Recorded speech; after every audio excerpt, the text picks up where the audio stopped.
I didn't mean to touch her. Not really. It was just the way her sleeve brushed mine, light, careless, electric, and suddenly the air between us felt wrong for breathing. She stood by the window that evening, one hand resting on the edge of the counter, the other holding a glass of water she hadn't sipped from in minutes. The light hit her in that late-hour way, soft, forgiving, and it turned the fine lines around her eyes into something almost holy. "Are you always this quiet?" she asked, not turning toward me. I shrugged, pretending not to watch the way her reflection blinked in the glass. "Only when I don't know what to say." She smiled then, small, tired, a curve that carried both amusement and something heavier. "Then you'll be quiet around me a lot." I didn't know her well. Not really. She was a friend of my mother's colleague, filling in at the gallery where I'd started working. But she didn't belong there, not the way the others did. She moved like someone who used to belong somewhere else. Her clothes were simple but too elegant for the room, her perfume faint and old-fashioned, like flowers pressed between forgotten pages.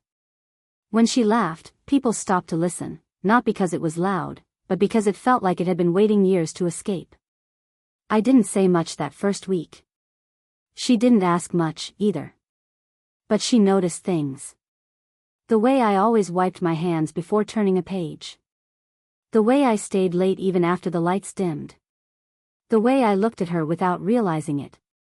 That night, she caught me watching. She was packing away a stack of photographs, her fingers slow, deliberate. Her wedding band, or what used to be one, had left a faint pale circle on her skin.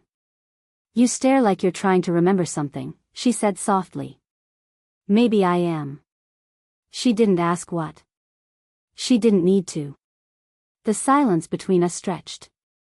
The hum of the old refrigerator filled the space, the ticking of the clock grew louder, and somewhere outside, rain began to whisper against the windowpane. She moved closer, just enough that I could smell her, cedar, faint citrus, and something like warmth after a long day. My hand brushed hers as I reached for the photos she held.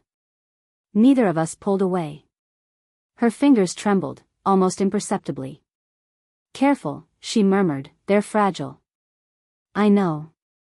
The photos slipped, a few sliding to the floor, black and white portraits scattered across the tiles like pieces of another life. We both knelt down at once. Our shoulders touched. For a moment, the world felt unbearably small. I could see the reflection of my own face in her eyes, close enough to feel her breath on my cheek. "Do you ever think about leaving?" I asked, I don't know why. Maybe because she looked like someone who once did, and regretted it. Her lips parted. She looked at me, really looked at me, and something shifted in her gaze. "All the time," she whispered. The words hung there. Between the sound of the rain.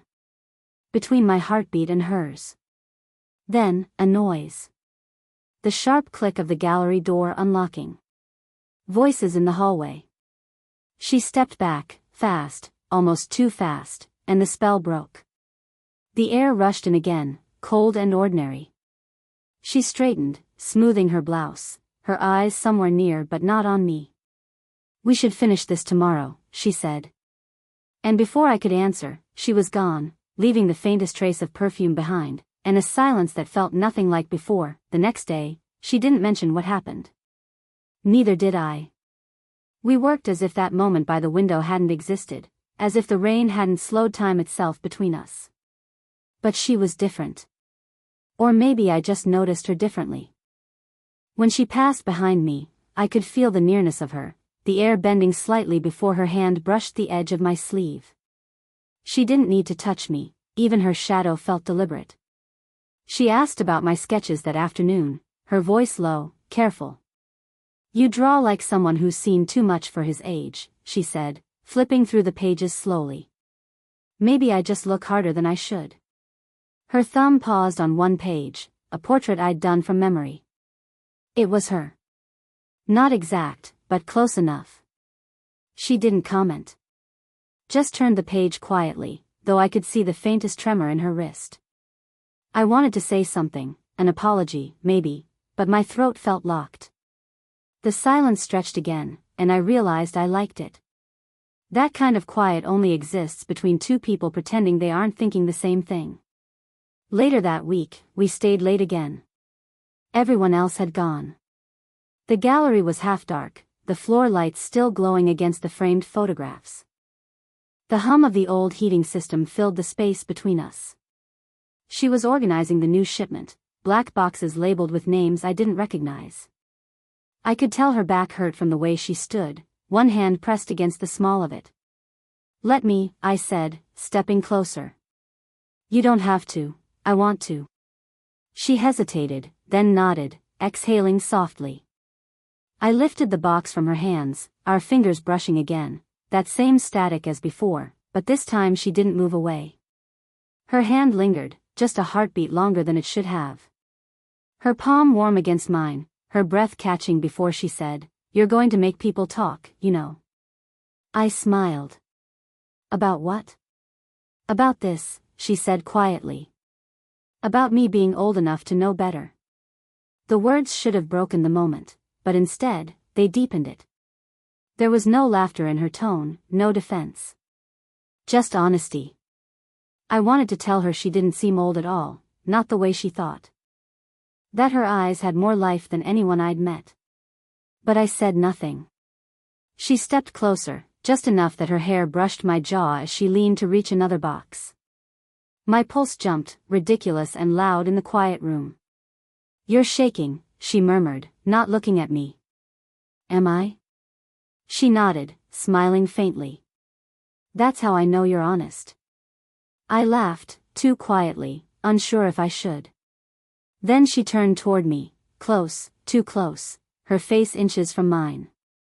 Her perfume hit me again, that faint trace of warmth and something like memory.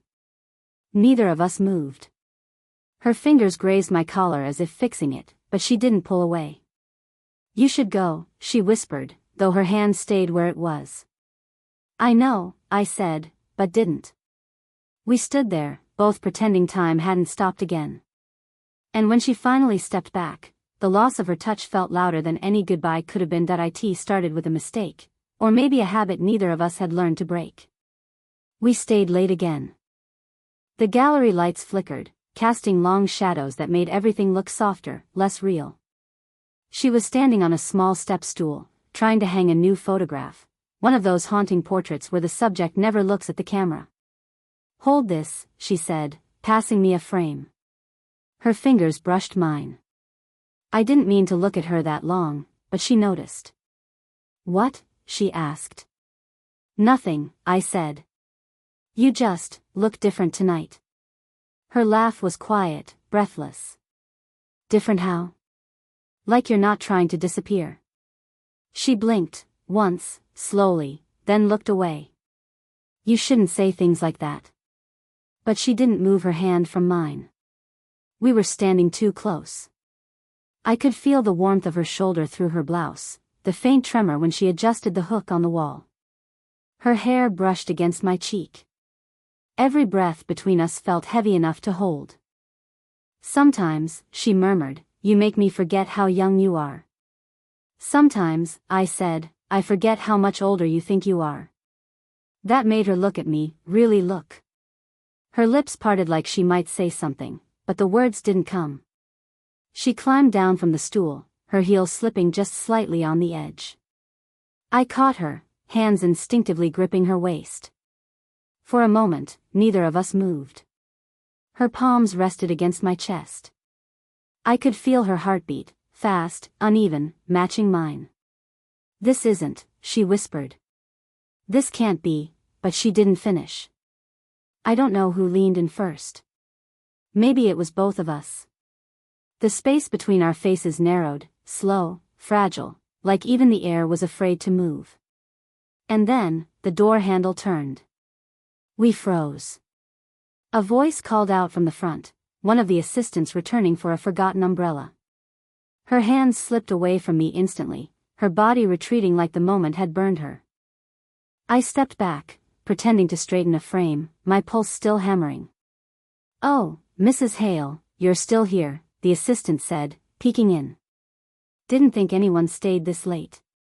"Just finishing up," she replied, her voice perfectly steady. Too steady. He left a moment later. The sound of the closing door echoed like an accusation. She exhaled shakily, pressing her hand against her forehead. This can't keep happening. I wanted to agree. I wanted to lie. I did neither. Instead, I reached for the fallen frame she dropped during the commotion. Her fingers brushed mine again. Neither of us let go this time. Then tell me to stop, I said softly. She looked up at me, eyes tired, uncertain, alive. I can't. Her hand stayed in mine, trembling. For a heartbeat, the distance between us didn't exist. She started avoiding me. For 3 days, she came and went from the gallery like a ghost, polite, distant, eyes never holding mine for more than a second. I told myself it didn't matter. That what happened, or almost happened, meant nothing. But when she finally spoke to me again, it was in the storage room. Late, as always. You should be careful, she said, not looking up from the box she was unpacking. People already think I'm lonely. Her tone made the words sound like a flaw. I don't care what people think, I said. You should. She turned then, brushing the dust from her hands. You're still learning who you are. You don't need you, I finished quietly. Her breath caught. For a second, I thought she'd tell me to leave. But she didn't. She just stared at me, her eyes sharp with something like fear, or maybe recognition. I took a step closer. You keep saying I don't understand. Maybe you're the one who doesn't. Don't, she said, voice trembling. You don't know what you're doing. I know exactly what I'm doing. Her silence was louder than any argument could have been. She stood there, perfectly still, as I brushed a strand of hair from her face. Her skin shivered under my fingertips. You shouldn't, she whispered. Tell me to stop. Her lips parted, but no words came. Instead, she leaned back against the wall, her eyes closing for half a heartbeat. I could hear her breathing, shallow, uneven, the kind that comes from holding too much in for too long. I moved closer, slow enough to give her every chance to walk away. My hand hovered near her cheek, close enough to feel the warmth radiating from her skin.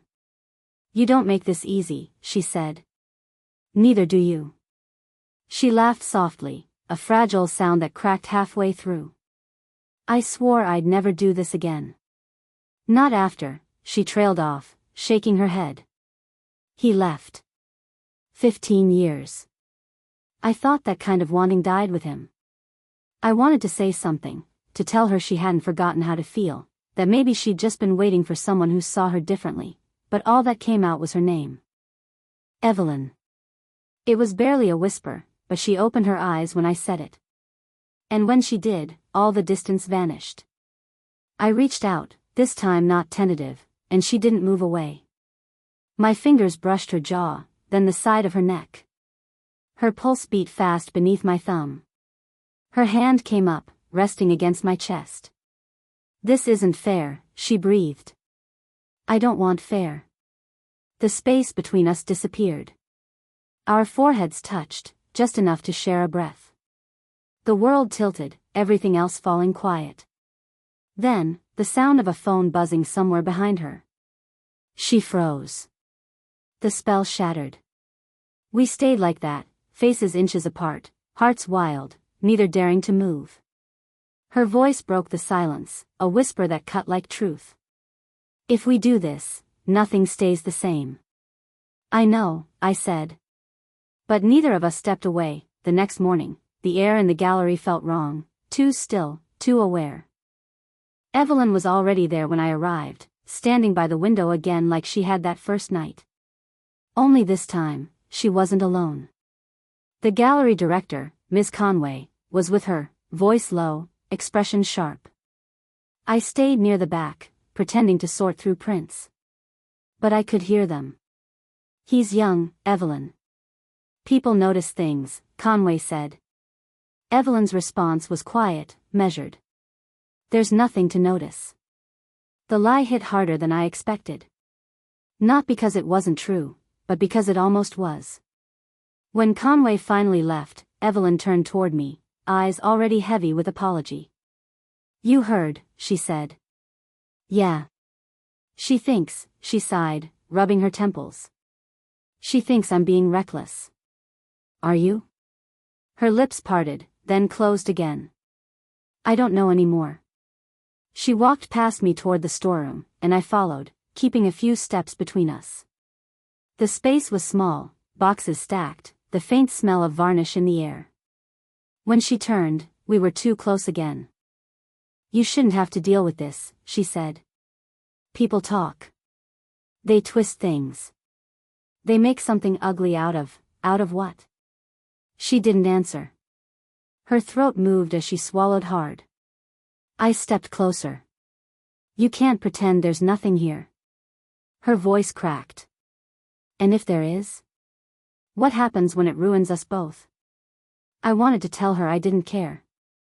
But the fear in her eyes stopped me. It wasn't fear of me, but of herself. "I got a call last night," she said finally. "My ex-husband. He's moving back to town." That silence, sharp, cold, fell between us again. She went on, voice low. "He wants to talk. He says he made a mistake. That he still loves me." I felt something twist in my chest, ugly and unfamiliar. "And do you?" She laughed softly, without humor. "I don't know what I feel. I just know this, you and me, it's not simple anymore." I nodded, trying to breathe through the ache. "It never was." She looked up at me then, really looked, and whatever she saw made her step forward before she could stop herself. Her hand brushed my shoulder, then stayed there, trembling. "You make everything harder," she whispered. "Being near you makes me forget who I'm supposed to be."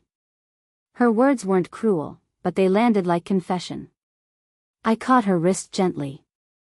"Maybe who you're supposed to be isn't the same as who you are." Her breath hitched. The distance between us collapsed again, slow but unstoppable. For a heartbeat, her forehead rested against mine. I could feel her shaking, not from fear, but restraint. Then she pulled away, sudden, sharp. "I can't," she said, voice breaking. "Not while he's here. Not while I still don't know what I'd choose." She stepped back, but her hand lingered in the air between us, as if wanting to reach out again but too afraid. I wanted to stop her, to pull her back, but I didn't. Because in her hesitation, I finally understood, this wasn't just about wanting her. It was about what she was willing to lose to want me back. And that answer was coming. Soon, the night she came to find me, the gallery was already closed. I was in the back room, pretending to clean brushes I hadn't used. When the door creaked open, I didn't turn, I didn't need to. Her perfume reached me first, then her voice, quiet but certain. "You shouldn't still be here." I smiled faintly. "Neither should you." She stepped inside, closing the door behind her. The sound echoed through the empty space. For a moment, we just stood there, two people suspended in the weight of everything unsaid. "I told him," she said finally. My chest tightened. "Your ex?" She nodded. "That I didn't love him anymore. That I haven't for a long time." The confession landed like a pulse between us, sharp, alive. "I thought I'd feel relieved," she continued. "But I just feel untethered." She looked at me then, and something broke open in her eyes, a softness she'd hidden for too long. "I keep trying to be careful," she whispered. "But I can't stop thinking about you." I crossed the space before I realized I'd moved. My hand found her waist, light at first, unsure if I was allowed. She didn't pull away. "I tried to stop," I said quietly. "But every time you walk into a room, I forget why I should." Her breath trembled against my neck. "You don't make this easy. Neither do you." We both laughed, low, nervous, real. Then silence again. Her fingers brushed my jaw, tracing the line of my face as if memorizing it. "You're too young to know what this costs," she said. "Then let me find out." Her eyes glistened, not with tears, but with something deeper. She leaned forward until her forehead rested against mine. I could feel her breath, uneven, her pulse beating fast beneath my fingertips. "This isn't the kind of story that ends well," she murmured. "Maybe not," I said. "But it's still ours." That was all it took. The space between us disappeared. Her hand slipped to the back of my neck, pulling me closer until our noses brushed. A touch, a breath, a heartbeat from a kiss. The air thickened, the room shrinking to nothing but the sound of our breathing. We hovered there, suspended, the world tilting on the edge of something irreversible. Then she whispered, "Tell me this isn't a mistake." I looked at her, the woman who taught me what restraint felt like, what longing really meant, and said, "I can't."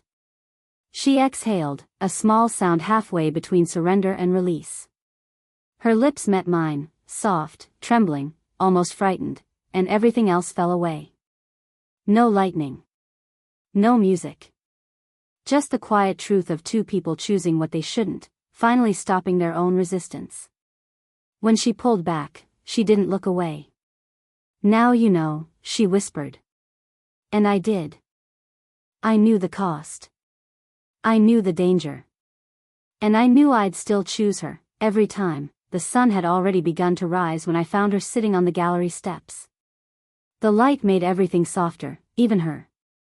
She was still wearing yesterday's clothes, her hair pulled loose, hands wrapped around a paper cup that had gone cold.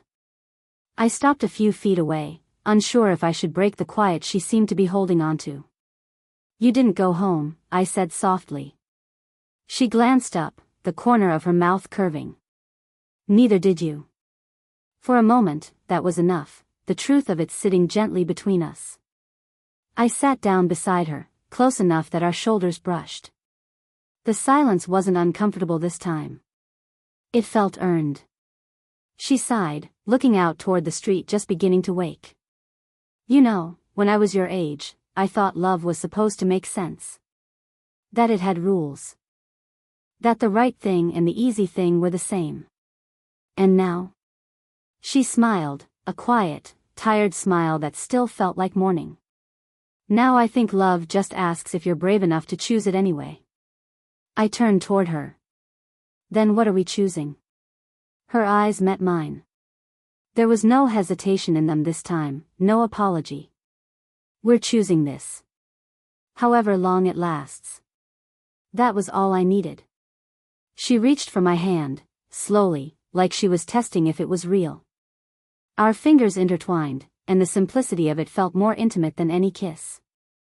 I could still feel the weight of the night before, the way she'd trembled when she let me hold her, the way she'd whispered my name like it was something she wasn't supposed to say out loud. But now, in the pale gold of morning, it wasn't desire that filled the space between us. It was quiet certainty. She leaned her head against my shoulder, the gesture light but steady. "People will talk," she said. "They already do." She laughed softly, shaking her head. "You make it sound so easy." "It's not," I admitted. "But it's real." That seemed to settle something inside her. She reached up, brushed a thumb along the side of my jaw, and whispered, "You make me feel like I still can." I turned my head and kissed her forehead, slow, lingering, the kind of kiss that says everything words can't. For the first time, she didn't pull away. We stayed there as the city brightened, our hands still joined, our breaths finding a quiet rhythm together. It wasn't a perfect ending, maybe there never is one, but it was honest. And that was enough. When she finally stood, she looked down at me with that same soft smile. "Come on," she said. "Let's open the gallery. People will wonder where we've been." I stood and followed her inside. The morning light spilled through the glass, and for once, it didn't feel like the world was watching. It just felt like beginning. Did you enjoy the story? What kind of stories would you like to hear next?